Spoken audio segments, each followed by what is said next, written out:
पवन सिंह का फाइनली गाना जो 100 मिलियन क्रॉस कर चुका है। आप लोग को बता दें कि पावर स्टार पवन सिंह गाना ये बहुत ब्लॉकबस्टर साबित हुआ था। आइए हम अपना वीडियो स्टार्ट करें। उससे पहले मैं बता दूं, अभी तक मेरे चैनल को सब्सक्राइब नहीं किया तो प्लीज़ मेरे चैनल को सब्सक्राइब कर दीजिए और मेरे वीडियो को लाइक कर दीजिए। बता दिया आज पावर स्टार पवन सिंह के हरी ओढ़नी गाना जो फाइनली आज 100 मिलियन कंप्लीट कर चुका है। कुछ दिन पहले ये गाना आया था। आप लोग बता दें कि उससे पहले लाल घाघरा गाना भी आया था, वो भी 100 मिलियन एक महीना के अंदर कंप्लीट कर दिया। जो कि इस साल का 2 गाना पावर स्टार पवन सिंह का एक महीना के अंदर ही 2 गाना।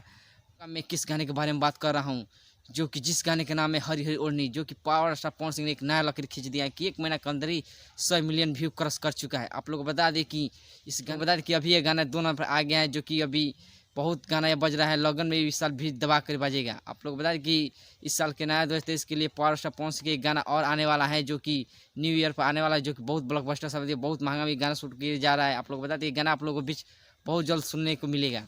अगर मेरी आप लोगों को वीडियो पसंद आया हो तो प्लीज़ मेरे वीडियो को लाइक कर दीजिए और मेरे चैनल सब्सक्राइब। मिलते हैं नेक्स्ट वीडियो में।